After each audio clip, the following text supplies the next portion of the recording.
When the world stood on the edge of nuclear destruction, Vault-Tec promised to save and protect America. But that promise was just a way to hide their true intentions, to become the secret rulers of what was left and completely control the country. Underground bunkers called vaults were marketed to the people as a way to protect themselves from the outside world, to give them the best chance of life after a nuclear attack. But Vault-Tec didn't use these bunkers to save humanity. They used them to control people and to execute inhumane, cruel social experiments, some of which were far more dangerous and terrifying than anything the nukes had to offer outside. But if you had to, which of these vaults would you want to be stuck in? And which would be the ones you need to avoid? Well, good news, today we are covering all of them, and ranking them from the best of the best to the worst of the worst. Would your stay in the vault be a utopia or a never-ending nightmare? Let's get into things, and you are going to need to prepare yourself for this as they escalate very quickly. That said, just to get ahead of this, I am going to try and mix both the intention for the experiment and the results or the outcome of that vault. However, the intended idea is going to have more weight here, and obviously this is a subjective list as well. With that in mind, our first few vaults are effectively control vaults. Vault-Tec might have made big plans for them down the line, but they weren't trying to directly do anything terrible to these people in particular. Our first entry is Vault 123, where viewers of the Uproar Media channel on YouTube would be locked inside until they liked the video and subscribed. Wait a minute, sorry, this is from my personal notes and plans for the future. Let's not worry about that for now. We could just talk about the vaults in the Fallout series. So we're actually starting things off with Vault 79, the absolute best case scenario for you. This vault was hidden in West Virginia and was built solely to protect American gold reserves so that after the war, America could rebuild its economy, at least on paper. In reality, it was a way to stockpile resources and ensure that Vault-Tec could maintain control down the line. To this end, it was essentially a control vault, meaning that there were no weird experiments going on. You can't have the people guarding the money go crazy, right? They more or less function as intended without any big twist. For example, Vault 8. In this case, the vault was designed to be an ideal representation of Vault-Tec's vision. However, they actually were set up better than intended. Due to a governmental error, it was given a surplus of water chips, which were intended for Vault 13, giving it a pretty serious advantage when it came time to actually leave the vault. From this strong foundation, it became one of the most advanced societies we've seen so far throughout the series, Vault City. This was a place that prided itself on order, purity, and technological superiority, having renowned medical technology like auto-doctors that could perform surgeries without the guidance of humans. However, this led to the people there believing that they were better than others. A strong sense of elitism developed, and they began excluding others, only giving perks and citizenship rights to descendants of the original people from the vault. Outsiders were often seen as unclean and impure, and were limited by only being able to enter with day passes that were difficult to obtain. But aside from the knowledge that your descendants would be pretty discriminatory, this was probably one of the best vaults that you could hope to be in when the bombs dropped, at least all things considered. Next on our list is Vault 76, another control vault that housed America's greatest elite to help gather baseline data to support Vault-Tec's manipulation experiments. Located in northern Flatwoods, West Virginia, this vault was the model of American perseverance and patriotism, and was even nicknamed the official vault of the Tricentennial. The data received from this vault would be used as a baseline to compare between the other vaults, showing just how effective and harmful the other experiments were. And everything went according to plan. It opened as intended, and was one of the few control vaults to recolonize Appalachia post-war and help its residents' survival. Among the residents of Vault 76 were America's most elite military personnel, former White House Chief of Staff, and students of Vault-Tec University who lived in fully furnished apartments and luxury. These top personnel were competitive and highly capable, and this helped its society be relatively peaceful and organized, making it one of the best shelters you could hope for. Under the ruins of South Vegas is Vault 3, a control vault that functioned as intended and was relatively untouched by Vault-Tec experiments. But even though there weren't any special conditions or hidden plans assigned to the vault, that didn't mean that it was kept safe from disaster. Vault 3 had a peaceful 100-year start until a critical water leak pushed them to scavenge for survival and unseal their doors. They started doing trades with Wastelanders, but this soon drew the attention of a raider gang known as the Fiends, who wanted to claim the vault for themselves.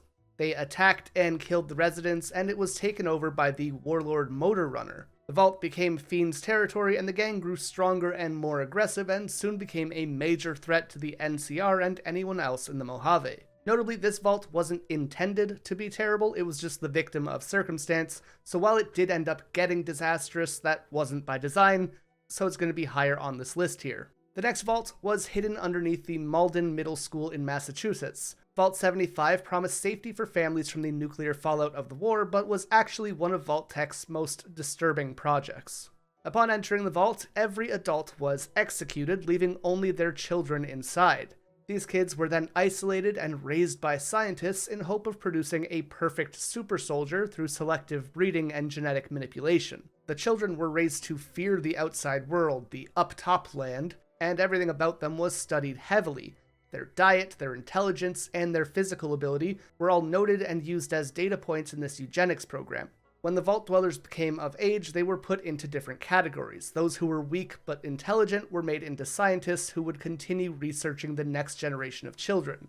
The more physically fit were effectively used to pass on their DNA and genetics to the next generation. There are even notes about how those with superior genes would be harvested, though whether it's their organs or just their genetic code isn't particularly clear. Meanwhile, those who were deemed completely unfit would be sterilized when they turned 18. Eventually, one scientist would help the subjects lead a rebellion against their captors, and the tests would be put to a stop. That said, despite the eugenic breeding, the people actually living in the vaults weren't exactly tortured or tormented, they were just monitored. So yes, it is pretty messed up, but it definitely isn't the worst vault by a mile. Along very similar lines was Vault 29.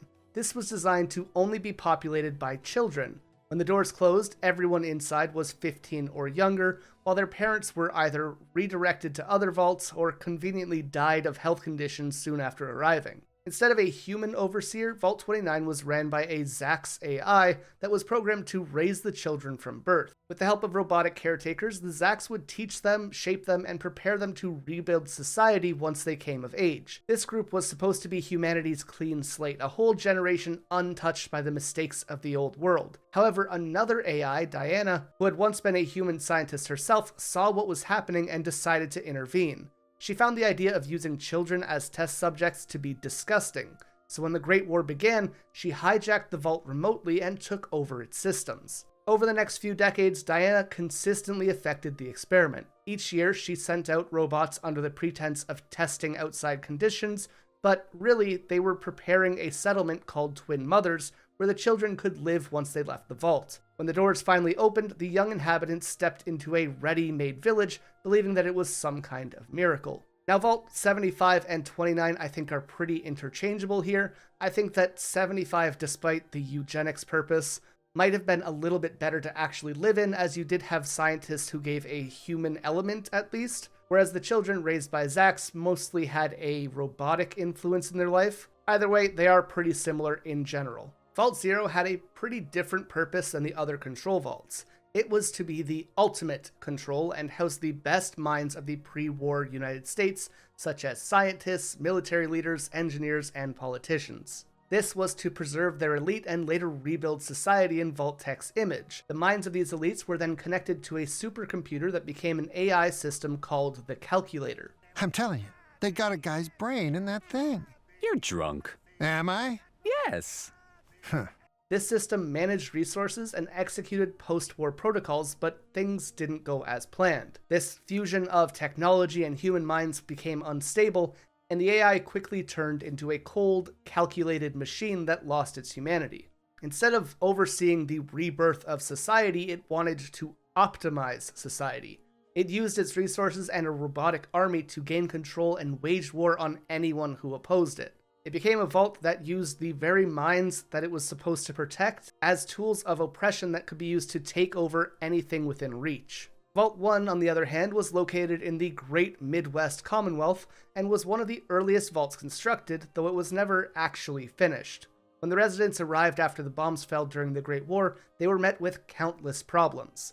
The critical systems were failing, along with defective generators with reduced power output, life support systems were completely offline, and the Vault's Eyebot was inoperative. Along with the Vault's inner structures and systems malfunctioning, the Vault's Overseer never arrived, leaving the Vault to be temporarily taken over by Frank. Vault 1s and many of the previous Vaults I think are pretty interchangeable. However, I think that by dropping the ball and leaving the Vault incomplete, Vault-Tec was essentially sending these people to their death, even if there was no direct experiment. Over in Quincy, Massachusetts, instead of having a survival bunker, Vault-Tec was making arrangements for a research facility. Vault 88 was a lab used to develop and test new productivity-enhancing devices, but this plan was never finished either. The bombs fell while the Vault was still under construction, and the Overseer, Valerie Barstow, ended up being trapped inside and exposed to high levels of radiation that mutated her into a ghoul. She remained stuck inside for 200 years until the sole survivors showed up, and then she goes on to recruit him to help complete Vault 88's intended experiments. These included things like using the Power Cycle 1000, which rewarded obedient dwellers by generating electricity. She would also deprive or supply food, and take advantage of people's greed by giving them access to a slot machine whenever they followed orders, all in the hopes of creating a productive and effective settlement.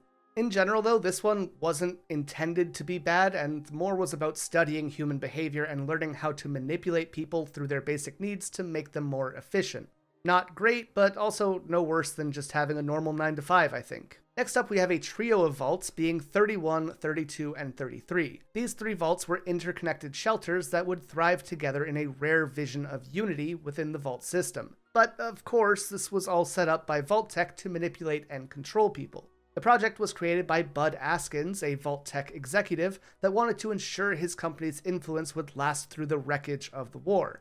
And to do this, he put in place this 3-vault system. The first vault was a facility to hold a group of loyal executives, called Bud's Buds, which were selected by Bud's discretion to be frozen in a cryogenic stasis and be the future leaders of the other vaults. Meanwhile, Vaults 32 and 33 were filled with residents that he deemed to have the best genetic and social material possible. They were ideal citizens who were healthy, charismatic, and intelligent, the perfect population to be part of Bud's generational breeding program. When the time would come, a selected person from Vault 31 would infiltrate the other vaults and take on leadership roles as overseers. They did this by rigging elections, staging heroics to win them favor, and manipulating crises that they could swoop in to resolve. Something which would become so prolific that a slogan developed in the other vaults: "When things look glum, vote 31." When it came time to actually open the vaults and emerge into the world, the idea was that these 3 vaults could lead the way for humanity going forward. And who better to lead them at that point than a member of Vault 31, one of Bud's Buds. And the final piece of this was Bud himself, who was still kept alive as a living brain inside of a machine. When his disciples took control, he planned to continue guiding them from behind the scenes. That said, while the people of these vaults were still being controlled in the grand scheme of things, their day-to-day life was pretty solid, and from what we've seen, they seem to be pretty happy overall. Next, we have Vault 21, home to one of the strangest experiments conducted by Vault-Tec, but what makes it strange is that it was testing the limits of chance to study the effects of excessive gambling. Effectively, it was a place where every dispute and decision would be resolved through gambling. This included things like promotions, marriages, choosing a new overseer, and resolving interpersonal conflicts. And for a long time, this actually worked out pretty well, and most of the residents really enjoyed living there overall. But things would change when Vault 21 was approached by Robert House. When House reached out, he offered to reconnect the vault to the surface as part of New Vegas. The vault was pretty split on this, and ultimately things were decided by a game of blackjack, in which House took control of the vault, stripped it of all of its technology, and sealed it off with concrete, forcing the residents onto the surface. Even before this, though, the problem with this vault is that residents don't really have a sense of autonomy. They aren't slaves, however, every decision is taken out of their hand and left to chance. So much so that they eventually had to bet the house on their way of life, and as we all know, Mr. House always wins. Vault 4 was a technocratic vault led by two scientists named Lloyd and Cassandra Hawthorne who lived and worked full-time there, alongside their children and 80 volunteers who signed up to live in that vault for 5 years before the Great War as a means of showing the world that living in a vault was possible and even pleasant. However, the day that the bombs dropped, things changed. It wasn't just a show anymore, it was their reality, and Lloyd and Cassandra took full control of things. Prior to living in the vaults, their field of research had been studying the effects of radiation on DNA, and they chose to continue their experiments now that the vault was sealed. But now they had no social or moral limits that they would have to follow. The Hawthornes wanted to create human hybrids with radiation-resistant species. However, they didn't have enough subjects to experiment on, and so they would lure in wastelanders and use them as living test subjects. This eventually led to the creation of Gulpers, massive axolotl-like creatures with human-like skin and several human features like fingers, eyes, and limbs that covered their body inside and out. But the Gulpers weren't the only ones with extra parts, as those living in Vault 4 passed down their mutated genes, and their children were born with strange features like extra organs, extra eyes, nose, ears, and sometimes they would even glow. This one was a bit of a strange one to place. It wasn't intended to be terrible, it was actually supposed to be the showcase of how nice vaults could be. However, once the bombs dropped and the Hawthornes took control, they were the ones who put in place their own plans for this settlement. So there was an experiment, it just wasn't actually Vault-Tec directly who was behind it this time.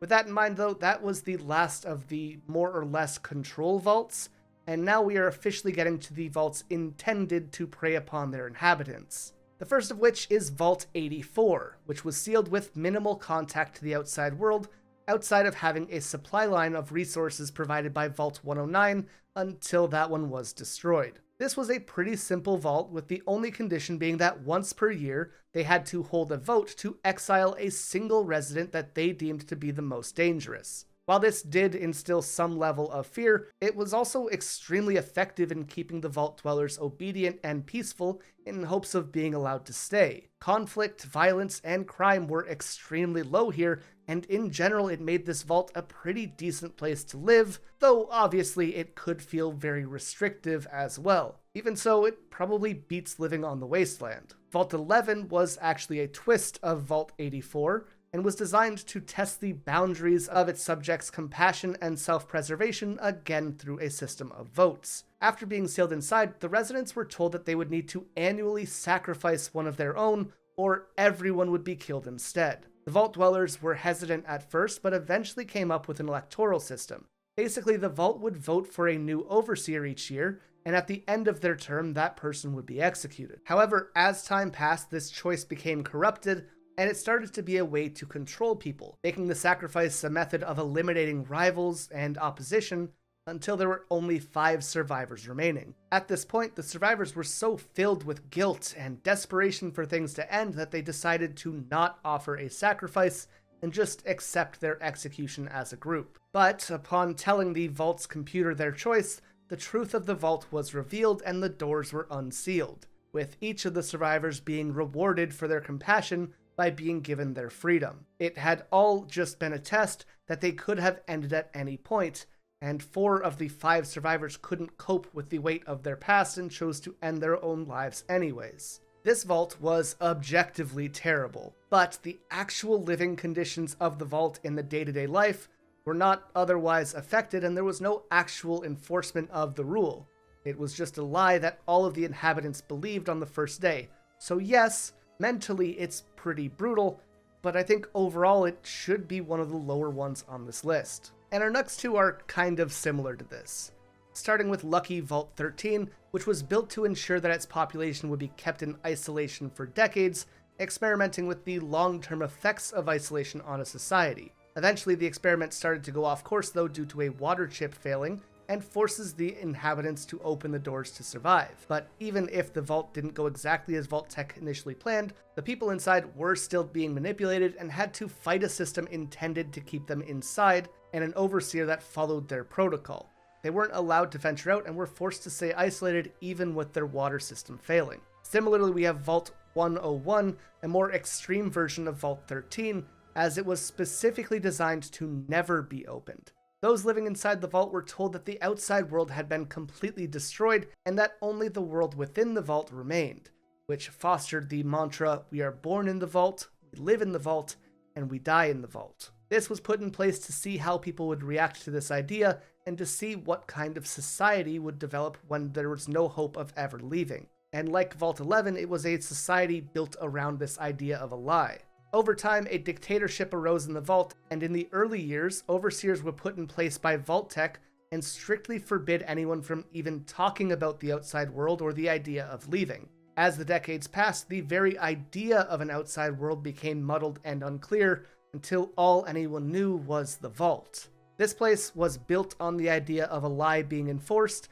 the refusal to let people challenge it, and the ultimate acceptance of that lie by the vault dwellers. Next we have Vault 15, a vault located in Southern California, and let me tell you brother, this is the future that liberals want. By which I mean that Vault-Tec basically made this vault a mishmash of as many cultural, ethnic, religious, and political ideologies as possible, just to see how long the residents could peacefully coexist with each other before splitting apart and descending into chaos. Just like they hoped, tensions quickly began to rise, and mini-societies formed that would split the residents apart. To add to this, the vault was intentionally overpopulated, to the point that after 20 years it felt unlivable to many vault dwellers, and they chose to leave instead, with 3 of these groups in particular going on to form the Khans, the Jackals, and the Vipers, while others went on to form Shady Sands. Honestly, I wouldn't put this one so high, as it basically is just Vault-Tec saying, "See, aren't other people who are different scary?" But the fact is that they also overpopulated them and forced them to overlap in a way that turned this vault into a powder keg. It's totally good and great to have people with different lifestyles and ideas, but intentionally placing people with opposing ideas in a small space and then forcing them into a situation where they would clash is what makes this one so rough, especially as many of the ones that we've covered so far don't really affect the day-to-day lives of its inhabitants. North of Red Rock Canyon, we have Vault 19, which in many ways was kind of the opposite of Vault 15, though the result was pretty similar. This time, they were studying the effects of designed division. This was done by separating the inhabitants into 2 different sectors, red and blue, each with its own living quarters, cafeteria, recreation area, and leaders. These 2 sectors had limited contact between each other, and this let Vault-Tec test the effects of induced paranoia.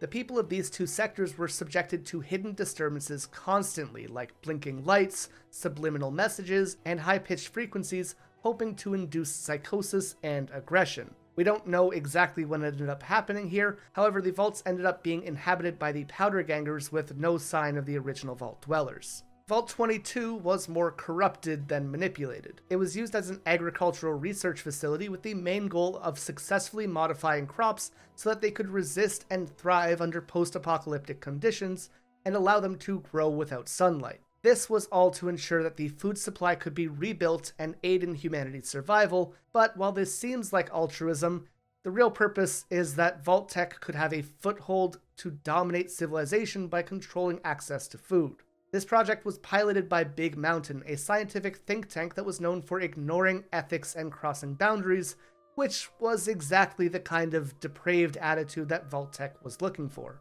However, one of the plants that they were researching was a fungus called Beauveria mordicana, which was meant to kill pests by infecting their body and breaking down their motor functions. But soon it became apparent that this infected more than just insects and rodents, as it affected humans as well. The inhabitants began to get sick, they were coughing, had severe fevers, and their lungs began to fail, and eventually this fungus would completely take over their bodies, even after they died. These hosts became spore carriers that would spread the fungus to anyone they came across, and researchers tried to stop this by burning their bodies to halt the infection. But all this did was fill the air with more spores and ultimately sped up the process. While this might not have been the intended result, it is definitely a terrifying outcome.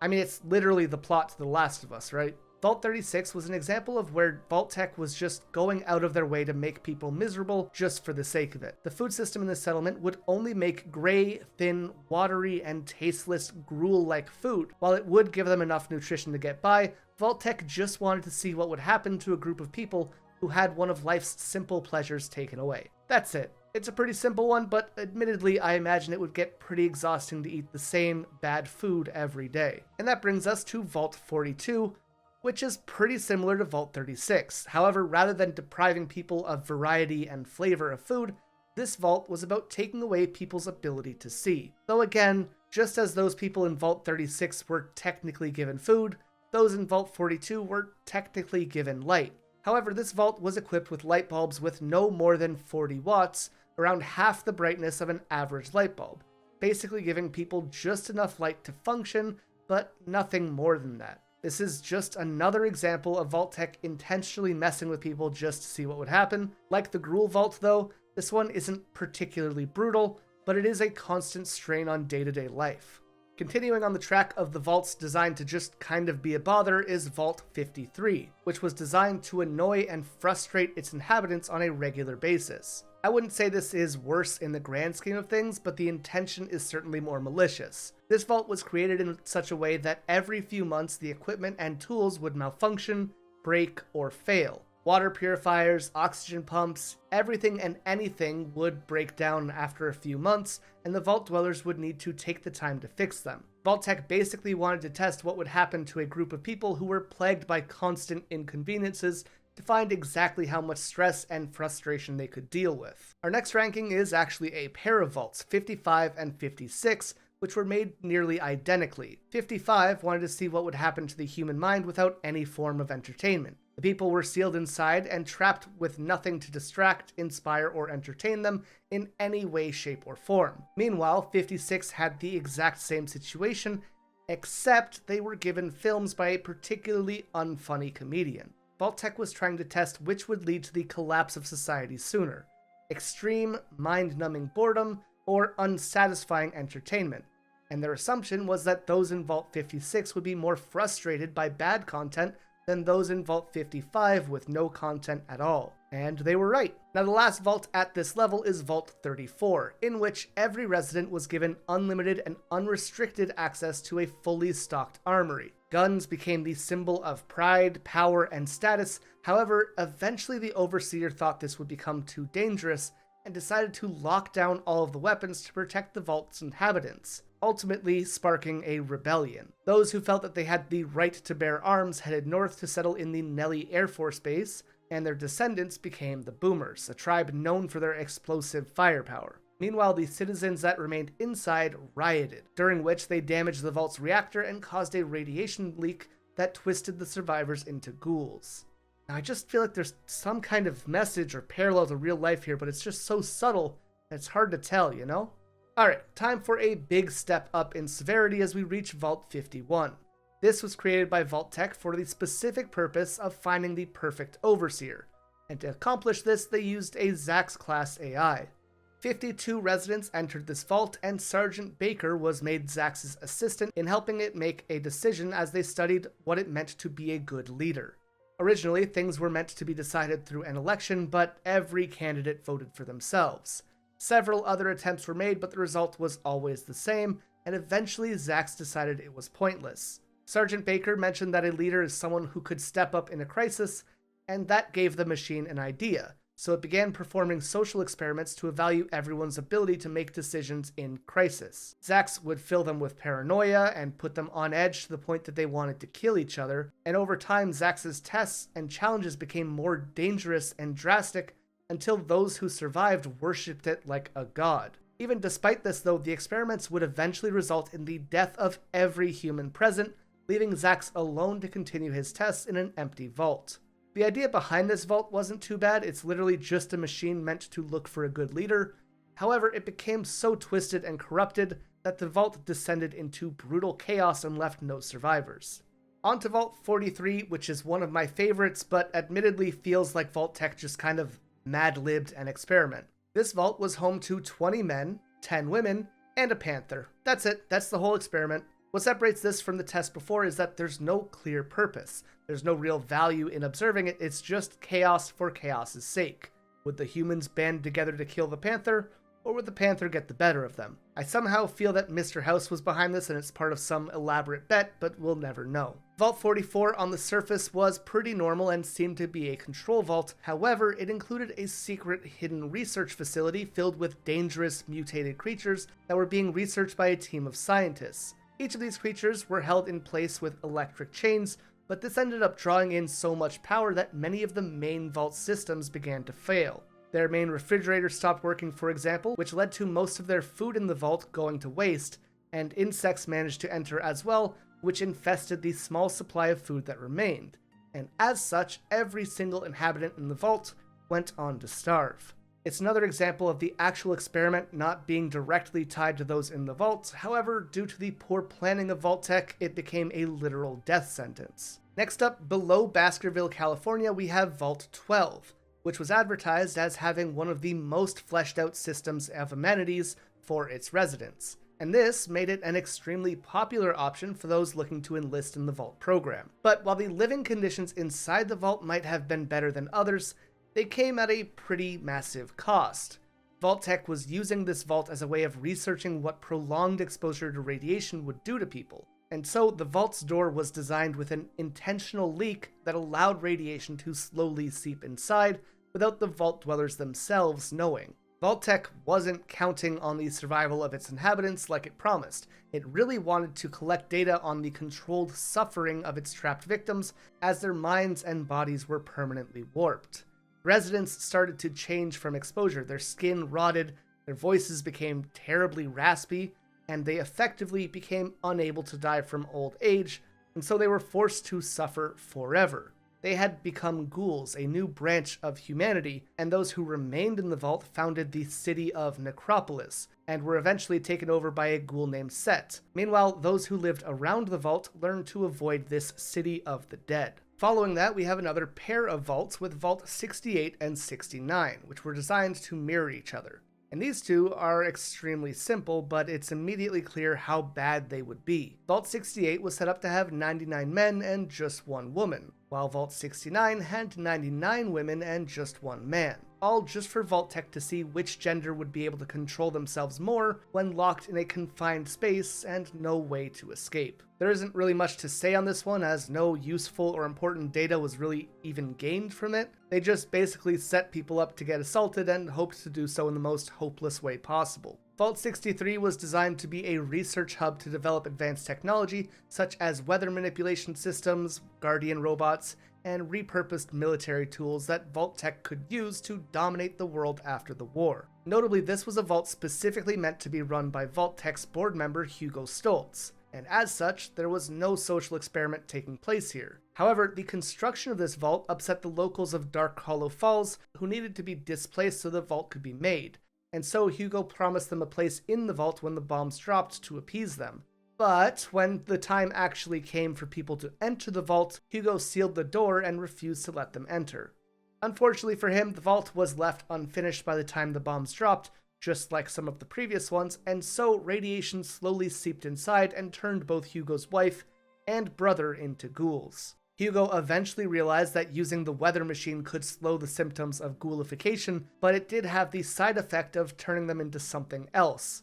The Lost, who completely lost their sense of sanity and of self, all with the exception of Hugo himself, who retained all of his memories and was forced to live with the consequences of his actions. Hugo went on to use the weather machine again, and in doing so he noticed that the other Lost began to resonate with his thoughts, though it did create a brutal storm outside which devastated the surrounding area.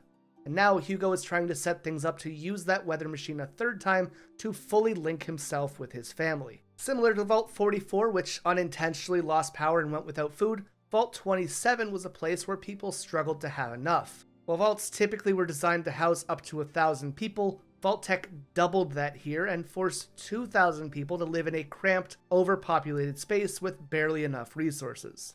This vault had every intention of failing and watching the people inside suffer as they fought or even killed each other to claim space for themselves and ensure that they had enough to eat. Vault 118 was created beneath the Cliff Edge Hotel on Mount Desert Island and was meant to be the luxury experience of the apocalypse, a hidden haven for the rich and powerful where they could ride out the end of the world in absolute comfort.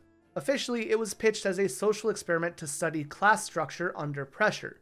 The idea was that 10 ultra-wealthy residents would live in total luxury to the point where their every whim would be catered for by robotic staff, while hundreds of working-class subjects would be locked away in a cramped second wing, serving them like peasants. And if any of the lower class broke the rules, the rich would act as judge and jury, while their robot servants carried out any sentences that they suggested. This was supposed to be a study in privilege, power, and exploitation, but Vault-Tec never ended up finishing it. The funding ran dry, construction stopped, and the working class section was never completed. And so the wealthy investors sealed themselves away when the bombs fell, and the vault became a personal bunker for the elite. Among them were famous artists, socialites, and scientists, a group of people who decided that surviving the apocalypse wasn't enough, and in the end they wanted to become immortal. They transferred their own minds into robotic bodies, which allowed them to live forever. Vault 114 was another social experiment for the rich and elite, but instead of seeing what they would do with unchecked power, this time they were being stripped of their power. Located beneath Park Street Station in Boston, this vault was advertised as a paradise for the upper class, but that was a total lie. The living quarters were deliberately made to be uncomfortable and cramped and designed to strip them of every sense of entitlement that they once had. Vault-Tec even held interviews for the overseer position with the intent to find someone with a strong anti-authority bias and little to no leadership experiment. The role went to Soup Can Harry, a mentally unstable leader who was chosen to push the inhabitants to their breaking point. The formerly rich would have to live in squalor under this madman. However, this project never began due to embezzlement and contract fraud. When the bombs dropped, it was left empty and dormant until Skinny Malone and the Triggermen claimed it. Vault 77 is one of Vault-Tec's weirdest and most tragic experiments. Inside was just a single man and a box labeled hand puppets. There was no overseer, no scientists, no community, nothing. It was just a test to see how absolute isolation could break someone. It ended up being nearly 2 years before he found the box of hand puppets, and at first, he interacted with the puppets as a way to occupy his mind and time, but soon his stories became more and more elaborate. He gave them names and personalities and roles in his lonely world, and with time, he began to believe that they were real, living people. One night, he tore apart the Puppet King and accused the Vault Boy puppet of murdering him, but the Vault Boy explained that it was the man himself who killed the king, and soon the two of them were forced to go on the run to avoid puppets seeking their justice. And this one is particularly interesting to think about, but for all the effort that Vault-Tec put in to terrorize their residents, simply leaving someone alone might be one of the most awful experiments they have. But we're only getting worse from here. In the Capital Wasteland is Vault 87, which was going to be a social experiment, but was converted into a research facility that would study the effects of the Forced Evolutionary Virus, or the FEV. This megavirus was supposed to be used as a biological weapon, as well as a way to make super soldiers. But a year after being sealed, the virus began to spread uncontrollably within the vault, turning the test subjects into super mutants who took the vault over, and ultimately 87 became a breeding ground for new abominations. While not a vault that was meant to torture or torment people, Vault 87 was used to create genuine monsters which Vault-Tec planned to unleash on their enemies, and that earns it a spot pretty high on the list. Vault 81 is yet another vault with a hidden secret wing populated by scientists. While the main residents of the vault believed that they were living completely normal lives, in reality, the scientists were infecting the vault dwellers with diseases, studying their effects, and testing experimental cures. However, before the experiment could actually begin, the vault's overseer turned on the scientists and sealed them inside their hidden wing to die. Over time, only a single Mr. Handybot was left to carry out the research. Meanwhile, the main Vault Society thrived in blissful ignorance of what could have been. So while the outcome ended up being pretty okay for all those who weren't scientists, the intended purpose was to actually infect and manipulate a captive population. Over in Maryland, we have Vault 92, a location filled specifically with musicians, composers, and virtuosos of all kinds, who were given the impression that they were being protected so that America's cultural and artistic core could be preserved. But naturally, that wasn't the case. In truth, Vault-Tec was simply looking for people with particularly sensitive and developed ears. They then used white noise frequencies embedded with subliminal messages to gather data on whether sound could be used to influence behavior subconsciously. This ended up being extremely effective, in fact, too much so. Some were so vulnerable to this influence that they actually went insane. They were filled with uncontrollable rage and killed several people, while others experienced dizziness, nausea, and loss of motor control. And if all that wasn't enough, the vault was located close to a large underground water source that wore away at the pipes and caused corrosion and leaks. This continued to cause issues until the damage spread to the walls, causing stress fractures and eventually made a major part of the vault collapse. Over time, nearly 70% of the inhabitants went insane, many others were killed, and all of them were miserable until the walls totally gave way and the underground lake flooded the vault and left no survivors. Vault 95 was designed to be a rehab center for struggling addicts. Residents believed that they would be able to find sobriety and live in a healthy society together, and it should have been easier here than anywhere else because it should be impossible to get a hold of addictive materials inside the vault. This could have been their second chance at life so they could move forward, but Vault-Tec had other plans. Disguised as one of the residents, a Vault-Tec agent was placed to observe and wait until the perfect time to open a hidden stash of chems. He then deliberately placed them in a spot which would be easy for the addicts to see and get a hold of, and was told to watch the impact that it would have on the recovering population. Just as planned, this trap made them spiral into relapse, caused several fights, and destroyed all of the hope that they had left. And that's what this vault was all about. It was meant to give them hope and then intentionally crush it and prove to them that they hadn't changed and that they would be addicts for the rest of their lives. In a pretty similar line, we have Vault 94, which was marketed as a sanctuary of peace where civilization could be guided by kindness, non-violence, faith, and a communal lifestyle. Its overseer, Gabriel Salvar, believed that this was the path to the rebirth of humanity. The people selected for this vault were chosen for their idealism: pacifists, humanitarians, and environmentalists that believed that they could run a society with compassion and unity. But Vault-Tec didn't want to see this rebirth of humanity, and so they put measures in place to test this mindset to its limits and prove that it wasn't going to work. The vault was filled with valuable resources but lacked any weapons, armors, or ways to defend themselves. And on top of that, those who lived there were encouraged to take in other survivors and welcome them into their peaceful way of life. The idea was to see how long this utopian society would be able to survive while taking in new survivors, and to see how long it would take until this vault would be raided by violent outsiders who tried to loot it. All to prove that peaceful idealists would crumble when confronted with the violent reality of the world. Sticking with the 90s, we have Vault 96. This was advertised to the public as a monitoring facility to keep an eye on the nuclear damage done to the post-war environment and help it recover.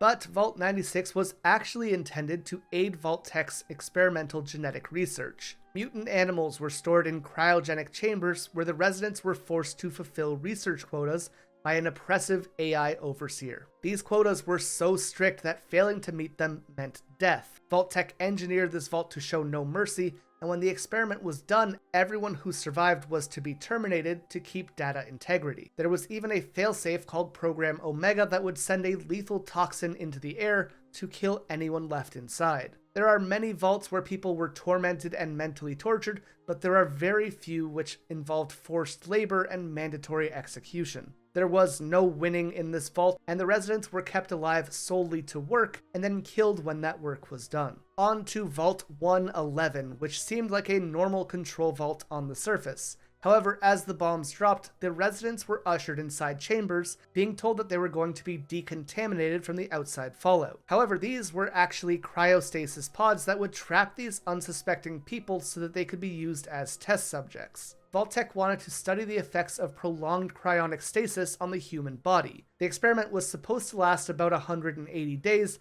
and would complete when the staff was given the signal from the overseer or Vault-Tec, but that never came. Resources dwindled and the staff desperately tried to get the overseer to unseal its doors. However, he had become fearful of the radiation outside the vault and refused, leading to an unsuccessful mutiny by the vault staff and security. This resulted in the total lockdown of the vault, and the Overseer demanded that all of the food and medicine be given to him as punishment. Slowly, the life support systems on the pods started to fail, and the residents died off one by one. And 210 years later, the sole survivor would awaken to find that everyone had been killed, including his partner, and that his infant son had been kidnapped by the Institute. 10 days after Vault 106 sealed its doors, the air filtration system started to slowly trickle in psychoactive drugs into the air so that Vault-Tec could study the prolonged and widespread effects of these drugs on an entire society. The Overseer and security tried to regain control as the experiment progressed,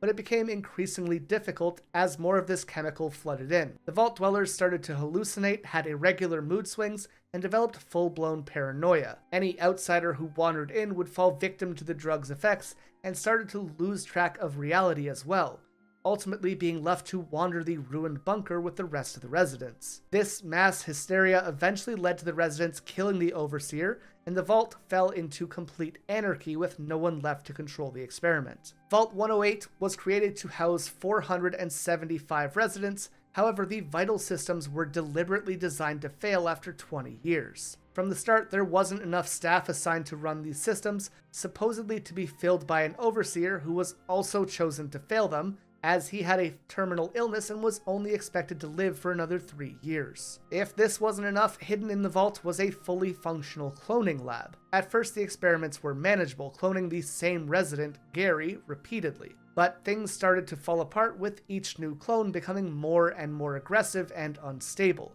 Eventually, the clones turned on the population, killing everyone until they were all that remained. Not only did Vault-Tec create a vault designed to fail and kill its residents, it included a source of infinite new residents as well, so that the process of chaos would never have to end. And last and most brutal of the Vault experiments is 112, which was designed by Dr. Braun, who created the Gek. This vault housed 85 residents and revolved around a VR system that he controlled. Residents were sealed into VR pods and then plugged their minds into the world that he created, where they all lived on Tranquility Lane, a peaceful 1950s suburb that was frozen in time. And inside this game, Braun hid himself as a little girl named Betty. Over time, he became a sadistic god in this world that abused his power to torture the others relentlessly. He would kill them over and over and then reset the simulation, erasing their memories of the things he had done to them and beginning the cycle again. This was a virtual prison where the suffering of its citizens became the entertainment for a sadistic scientist,